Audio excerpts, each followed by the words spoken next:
Olá pessoal, esse aqui é o mini curso Bates Motel sobre a ótica da clínica das psicoses de Lacan. Então é um curso com 8 aulas, a última aula vai ser uma live para poder trocar ideias, poder fazer perguntas ao vivo.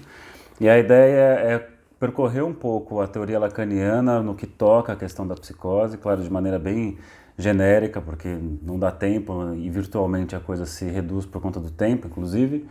Mas a ideia é percorrer um pouco desse caminho, como é que o Lacan pensa a clínica das psicoses, e então se aproximar do seriado, então tentar entender algumas coisas desse seriado, né, que de alguma forma consegue ilustrar boa parte do que a gente fala de Lacan quando diz respeito à psicose, às estruturas clínicas, neurose, psicose e perversão. Aproveitando, é interessante essa distinção que tem na psicanálise, pelo menos lacaniana, freudiana tem isso, até alguns vão dizer que não é exatamente assim, que é o Lacan que lê dessa forma, mas que a gente divide a psicanálise, né, a leitura das estruturas clínicas em 3 grandes categorias, né? As neuroses, as perversões e as psicoses. E a gente pode entender isso de diversas maneiras, mas talvez uma maneira legal para ajudar aqui no nosso curso, né, é justamente pensar com a questão da subjetivação da lei. Subjetivação da lei de castração. Bem, quando eu falo de castração, se você pega lá no Freud, lá atrás, entende-se inicialmente uma castração do pênis, o medo de castração do pênis, coisa que vai evoluindo, né, ao longo das interpretações da obra do Freud, e chega depois daquilo que o Lacan coloca, que é a castração do gozo, né? O gozo seria um uso sem fim restrito do outro, do objeto, de tudo. Que é o que toda criança, se tudo deu certo, passa no auge do seu narcisismo, e que uma hora vai precisar ser frustrada disso, vai precisar se deparar com o outro como limite. E o outro como limite vai implicar na impossibilidade da satisfação plena daquilo que eu quero, né? Então tem uma castração aí, isso vai ser subjetivado, e de alguma forma a relação com que cada sujeito vai ter com essa lei de castração vai configurar, né, um tipo de estrutura clínica. Então, quando a gente fala das neuroses, a gente está dizendo de um tipo de sujeito que subjetiva essa questão, né? Que vai então adentra isso, reconhece a lei, né? Engole meio que forçosamente a lei, tem que engolir. Não significa que fique satisfeito com isso, né? Porque tem o tal do mal-estar da civilização, você engole, mas fica aquela coisa meio que entalada aqui. Então, de alguma forma, aceita a castração, aceita essa lei e reconhece. Você vai ter o segundo grupo, né, a segunda categoria das perversões, que quando eu falo de perversão tem um contexto, inicialmente, uma questão sexual, né, clara, de subversão sexual, que sai desse contexto, passa por uma coisa muito mais da lei, mais uma vez, da castração, a lei da interdição, né, do gozo, e que daí você vai ter, então, um tipo de sujeito que reconhece, mas desmente que reconhece. Então, assim, na frente da figura castradora, na frente da sociedade, eu me mostro, então, uma pessoa que reconhece as leis desse limite, mas quando ninguém está vendo, eu faço uma outra coisa, faço uma subversão, como se fosse uma vida dupla, né? E, grosso modo, a gente pode pensar que o sujeito perverso é aquele que ele faz a própria lei, né? Ele decide a própria lei. E você vai ter, então, a terceiro grupo, terceira categoria, a ótica de se pensar o sujeito, que seriam as psicoses, que teriam não reconhecimento dessa lei, né? Então, um termo que o Lacan vai usar, que é a fora-oclusão, que a gente vai trabalhar, inclusive, para entender até a posição do Dylan, inicialmente, né, da relação com a norma e com norma, como o Dylan não consegue entrar, ele fica incluído do lado de fora, fora-oclusão, né, inclusão por fora. Ele tenta se aproximar, mas essa dupla não deixa entrar nada, terceiros não entram, que eu vou pensar tanto por essa via do incluído do lado de fora, mas também fora-oclusão no sentido de fora do prazo, né, tarde demais. Então, quando foi reconhecer a questão da castração, é tarde demais. Isso tem uma implicação, para facilitar aqui para a gente. Imagine que você precisa reconhecer a castração em determinado momento para então poder utilizar os elementos de sutura desse corte. Então você vive lá uma experiência narcísica de plenitude, e quando acontece a castração, que é esse reconhecimento, acontece uma ferida narcísica. Essa ferida narcísica, ela vai poder então ser suturada, né? Como se fosse uma linha de costura para conseguir costurar tudo isso. Isso nós dizemos que é a linguagem metafórica, né? A palavra no seu nível metafórico de substituição, ela entra para costurar essa coisa que se abriu se costura.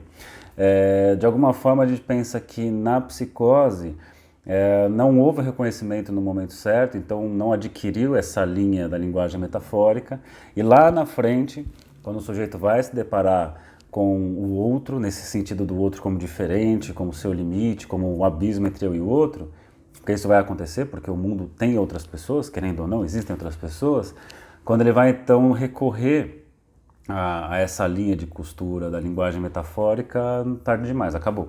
Então ele vai ter que costurar com o que dá, né, do jeito que der, e a palavra até entra, mas entra num nível diferente da linguagem neurótica. A linguagem neurótica consegue metaforizar, até a perversão consegue utilizar a metáfora, mas quando chega na psicose não é possível fazer isso. Então a gente chega nessa hora na tal da clínica do real, a coisa é o pé da letra. Isso vai ficar muito claro, acho que mais claro pelo menos, quando a gente falar do crime das irmãs Papin, que tem uma cena lá do real que é bem interessante, e também quando comentar sobre o Ed Gein, né, que é o cara que deu, de alguma forma, a história lá do serial killer que deu origem tanto a Bates Motel, quanto a Silêncio dos Inocentes, ao Hannibal, uma porrada de gente aí, certo? E aí algumas pessoas me perguntaram assim, mas você vai fazer uma leitura do Norman a partir da psicose, não seria um psicopata, o psicopata não é o perverso? Então tem uma questão também de utilização da linguagem, né? A palavra, a terminologia mais correta, né? Em psicanálise lacaniana, a gente trabalha com essas três categorias, né? A psicopatia, você vai pegar para estudar isso, você vai ver o quanto tem uma pluralidade de opiniões. Então, assim, você pega no Gabbard, que é um cara que fala sobre psicodinâmica, ele vai ler como uma terminologia que foi abandonada, depois vira então o sociopata, depois, né, porque a questão não era do sujeito, mas era do meio, e esse sociopata teve aquela coisa estigmatizada, se afasta disso, então cria-se o antissocial, né, e o antissocial seria então uma coisa num espectro, que no seu extremo estaria a psicopatia, no outro extremo uma outra coisa, enfim, então você vai ter aí e outras abordagens, né? Você vai ter a Nancy McWilliams tem uma opinião diferente, tem gente que ainda usa esse termo, né? Então você tem livros, o psicopata mora ao nosso lado, enfim, eu não vou entrar nessa questão terminológica aqui, eu vou tentar me manter dentro da neurose, psicose e perversão. O que vai acontecer quando você analisa um Norman, durante uma boa parte você fala assim, é uma perversão, né? Uma perversão, até por toda a questão desse lugar que ele coloca a mãe, que ele fica com a mãe, uma coisa de o falo materno, que a gente vai falar isso numa aula mais para frente, e até da própria perversidade dele em algumas situações, mas chega um momento que ele começa a apresentar a questão do delírio e das alucinações, e quando entra esses dois elementos, aí a gente não pode manter ele na categoria perversão, é nessa hora que ele parece então uma questão mais psicótica, né? Enfim, vamos vendo ao longo aqui das aulas como é que a gente vai chegar nessas conclusões, são só coisas para esquentar. Então tentem entender inicialmente isso, neurose, psicose e perversão, como se fossem as três grandes categorias e se refere isso à relação do sujeito com a lei. Tá? Lacan é um cara que, curiosamente, ele entra para a psicanálise por essa via, a via da psicose. Então o Freud, quem já estuda Freud, já leu, sabe que o grande projeto do Freud é com relação às neuroses, né? Então ele começa com as neuroses histéricas, depois ele chega na questão da neurose fóbica, depois ele chega na questão da neurose obsessiva. A questão dele é a neurose. Ele até faz algumas leituras, né? O caso Schreber, né? Que ele vai falar de um caso de psicose, mas assim, ele não atende o Schreber, né? Ele pega um livro do Paul Daniel Schreber, que é a Memória de um Doente dos Nervos, e faz uma análise em cima daquilo, né? É interessante que até a proximidade do Freud com o Jung, uma das questões que complica ali os dois é a leitura da psicose, porque o Jung tinha uma leitura muito mais profunda e complexa, né, porque ele já vinha dessa tradição, né, na sua formação de estudo, e o Freud acaba ficando meio distante disso, e até uma briga deles, porque o Jung vai dizer que é insuficiente o modelo freudiano para entender as psicoses. Enfim, mesmo no final da obra do Freud, no esboço da psicanálise, ou compêndio da psicanálise, depende qual tradução que você vai pegar, o Freud deixa claro, quando ele vai dar um exemplo da técnica, que ele diz assim que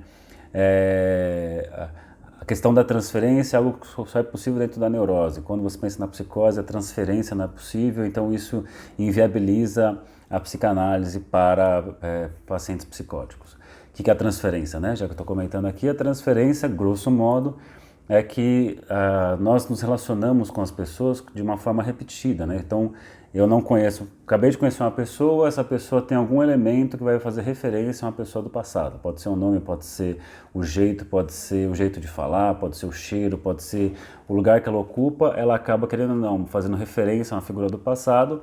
E ao invés de me relacionar com a pessoa atual aqui, eu atualizo uma figura do passado, eu transfiro, né, os afetos que eu tenho para essa pessoa do passado já para uma pessoa daqui. Pum. Então, eu tenho sempre uma relação transferencial.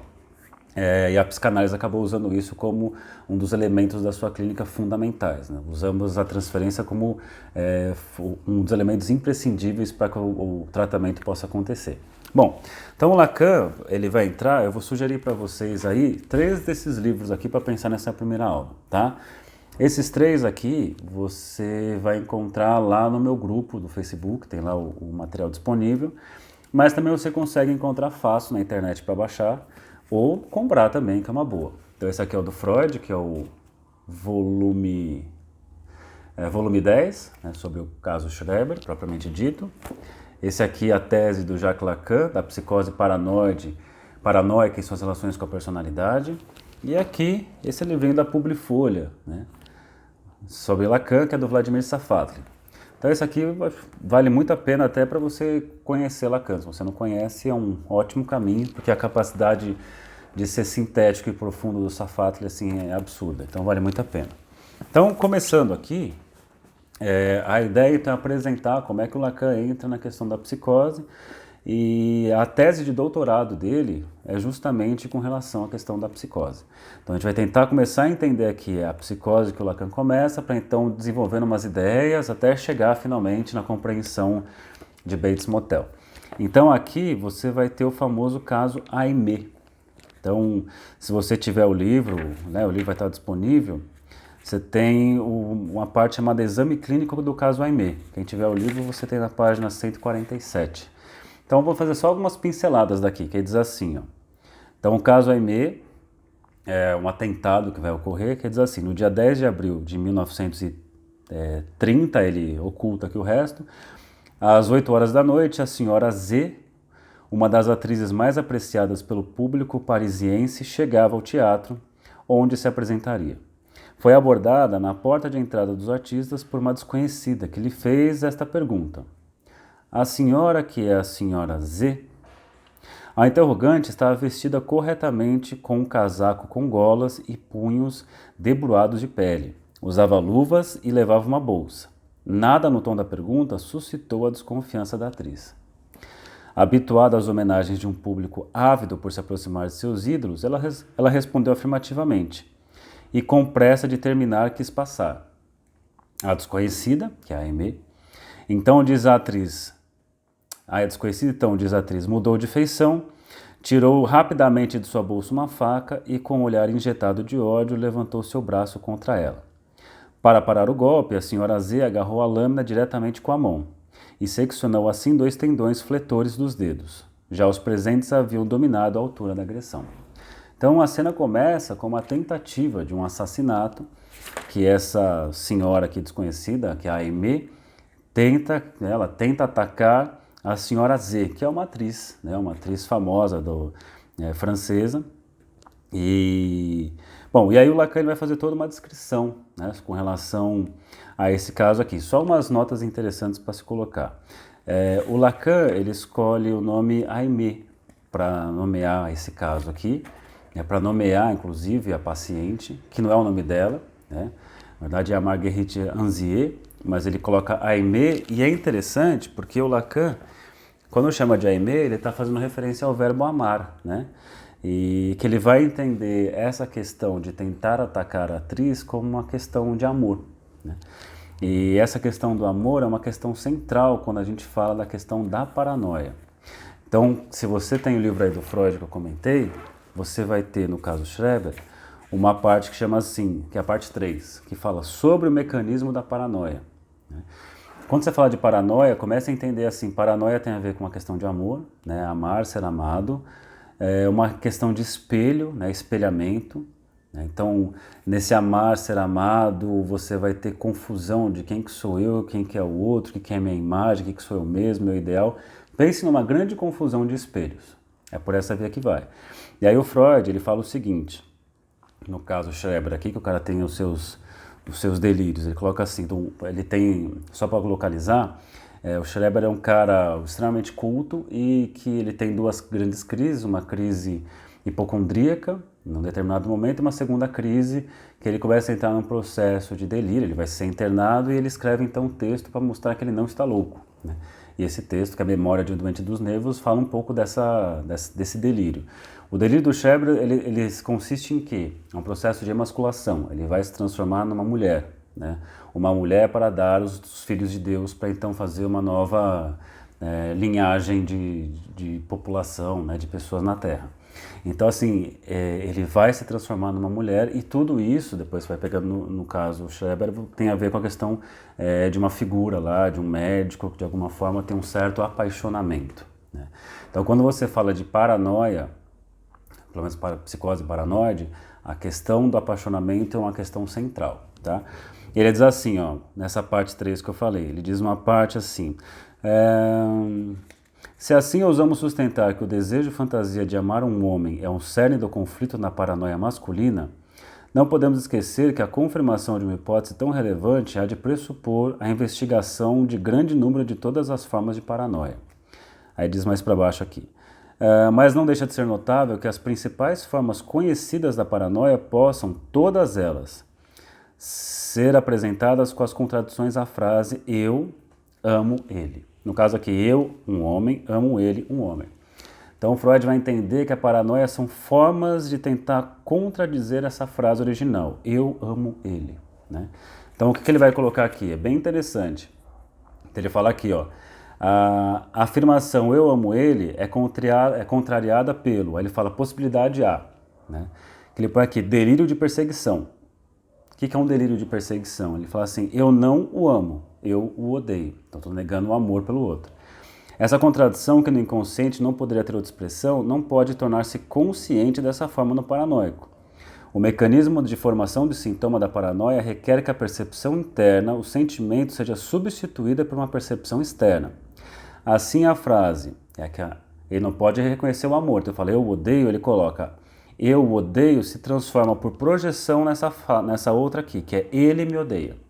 Que é um mecanismo famoso em psicanálise que a gente fala de projeção. Aquilo que você não consegue reconhecer em você, tolerar em você, você projeta no outro e se sente perseguido por isso.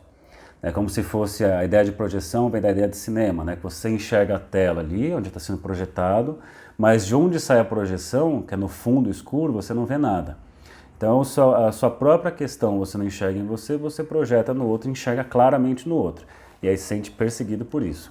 Que é o fenômeno básico, né, dos homofóbicos aí que ficam atacando homossexuais e fica claro um componente homossexual que o sujeito não consegue lidar nele mesmo, se projetar e se sente perseguido por isso. E outros tipos de preconceito bem interessante se pensar assim. Então eu tenho que negar o eu amo, vira eu odeio, então eu odeio, então é o outro que me odeia, o outro me persegue.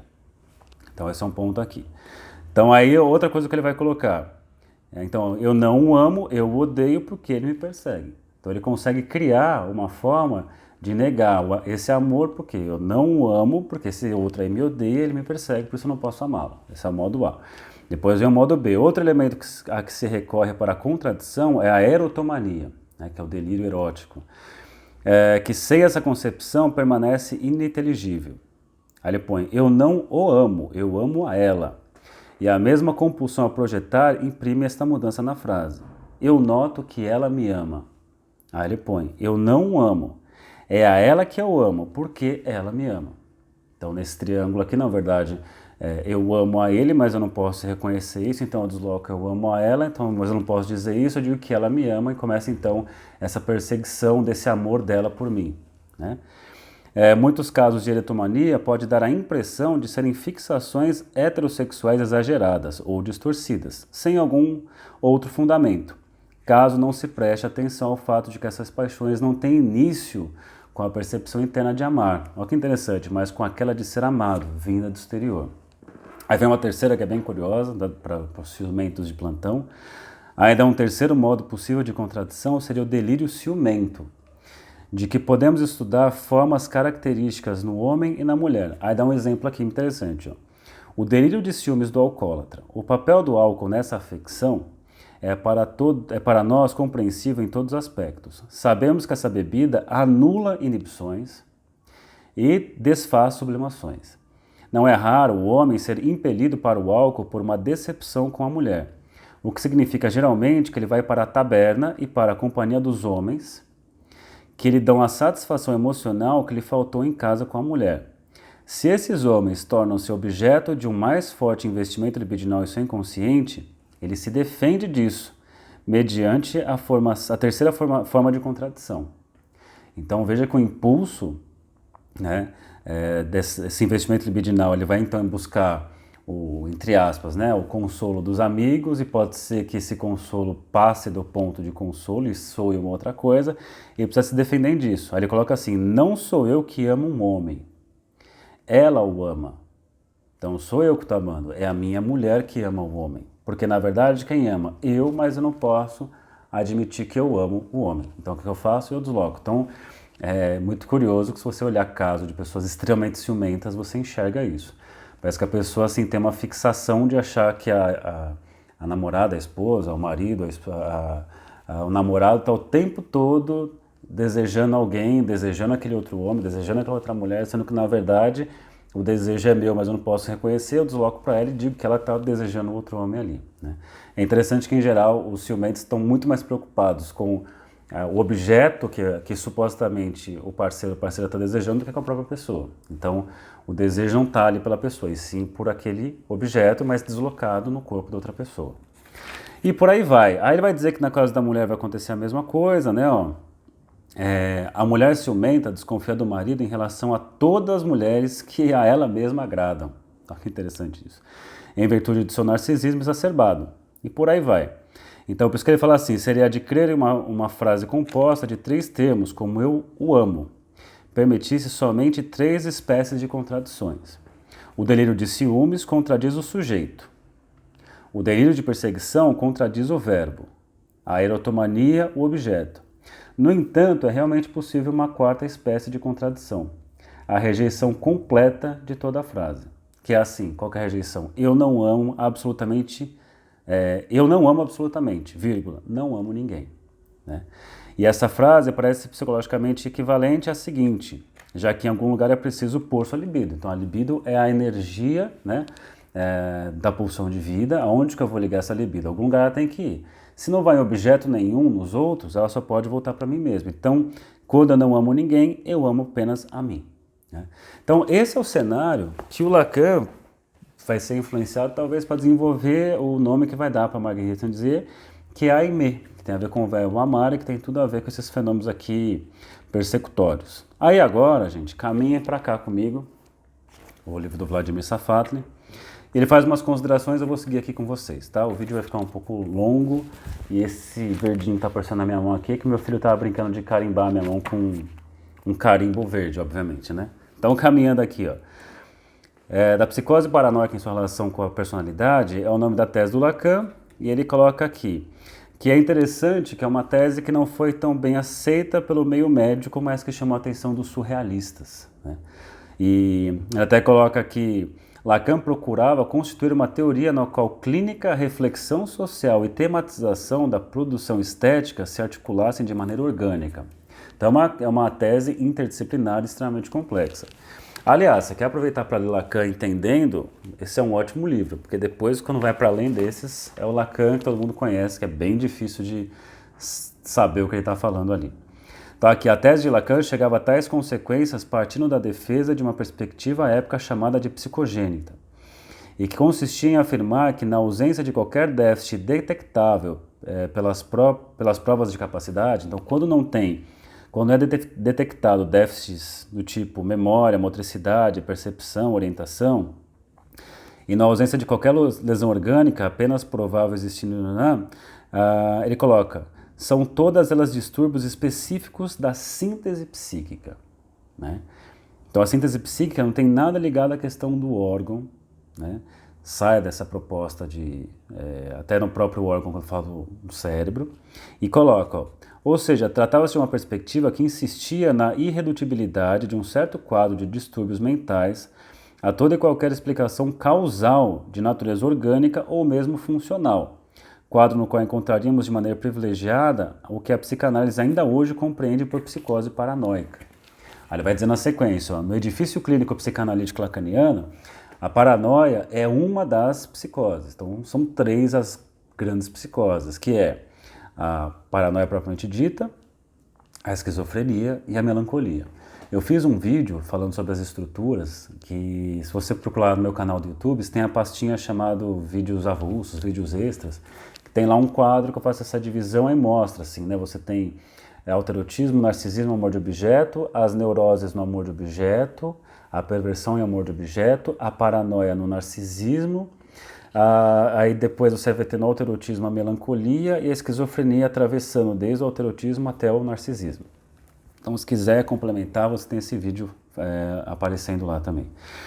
E aqui mais para baixo ele vai dizer: Lacan baseava sua análise da paranoia em uma noção relativamente comum à época, que atribuía a gênese da doença a um problema evolutivo da personalidade. Então, é como se a doença paranoia ela tivesse alguma questão direta com o processo evolutivo da personalidade. E é interessante porque, mas no seu caso, isso lhe permitia insistir que apenas a compreensão do processo de formação da personalidade poderia fornecer a inteligibilidade da psicose paranoica.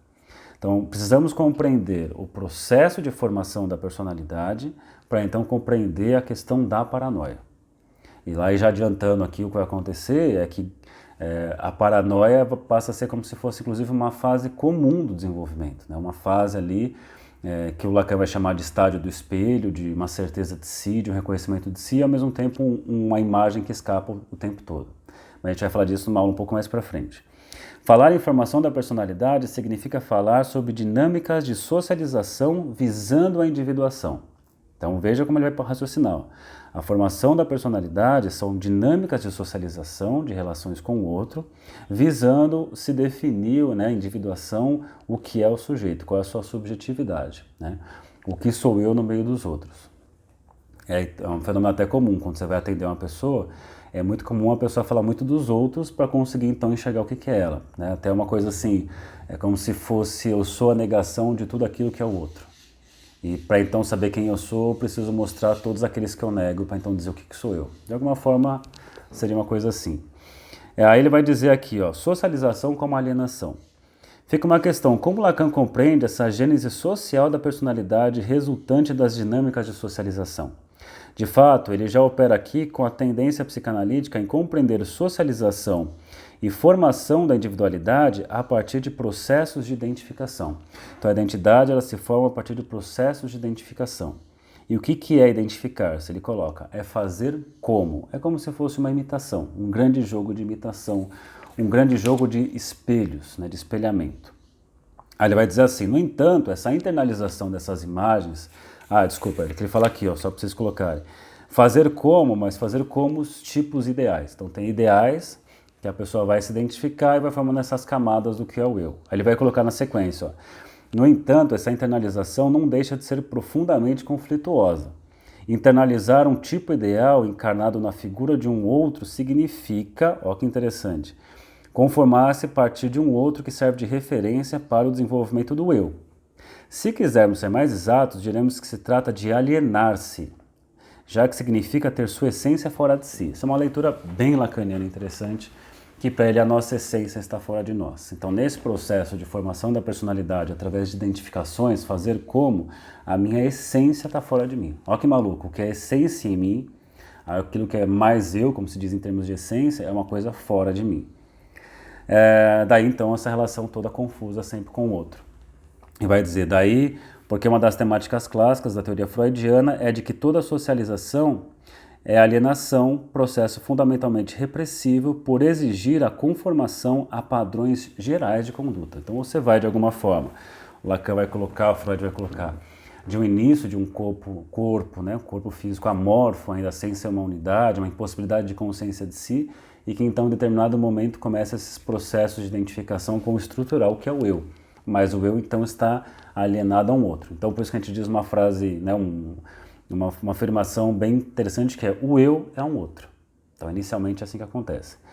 Aí eu ponho aqui Marguerite Anzier, que é o verdadeiro nome da paciente, Foi internada após tentar esfaquear o Guet Duflo, que é a atriz famosa, por crer que Duflo a perseguia e participava de um complô para assassinar seu filho. Então começa a persecutoriedade aí. Ela já demonstrava um quadro constante de delírios de perseguição, de grandeza e de erotomania, e chega a passar por uma primeira internação. Marguerite conseguiria, após sair da primeira internação, transferir seu emprego para Paris, onde tentara ser sucesso, ser reconhecida, reconhecer, se conhecer mais uma vez, como mulher de letras e de ciência. Sua temática delirante continua até o crime, etc. e tal. Depois diz mais embaixo. Durante seu longo relato clínico, Lacan demonstra como essa filha de camponeses, que é a Aimée, da França profunda, era atravessada desde cedo pelo sentimento de deslocamento em relação ao seu meio, em relação aos papéis femininos, e sobretudo por veleidades intelectuais. Lacan dedicou várias páginas ao relato de seus escritos. Tal atividade literária foi fundamental para ele descrever os tipos ideais que determinaram o desenvolvimento da personalidade da Marguerite Anzier. Os mesmos tipos contra os quais ela se voltou em seus delírios de perseguição. Então, tanto são os tipos que ela almejava e ao mesmo tempo os tipos que a perseguiam. Se você lembrar do Freud lá do aquele que eu amo, não posso reconhecer isso, então tenho que odiar, então já que eu odeio, eu projeto, é ele que me odeia, por isso que não posso amá-lo porque ele me odeia, porque ele me persegue, então eu odeio porque ele me persegue, não posso amá-lo por conta disso. Você chega nesse modelo da Aimée. Então diz aqui, o que a Aimée então almejava e se sentia perseguida? Mulheres de letras, atrizes, mulheres do mundo, elas representam a imagem que a Aimée concebe da mulher que em algum grau goza da liberdade e do poder social. A mesma imagem que representa seu ideal é também o objeto de seu ódio. Então acho que fica muito claro aqui depois do que a gente comentou atrás, né? Então a profunda identificação da Marguerite com as suas perseguidoras, e ele vai dizer aqui mais pra frente. Ele vai dizer então, né, relação que se inverte em rivalidade e agressividade, pois se o outro se encontra no... Ó que legal. Se o outro se encontra no lugar que deseja ocupar, vai escutando aqui para pensar Norman Bates lá na frente, que a gente vai começar a ler também por esse viés espelho, Norma, o espelho aí, Norma e o Norma refletido, né?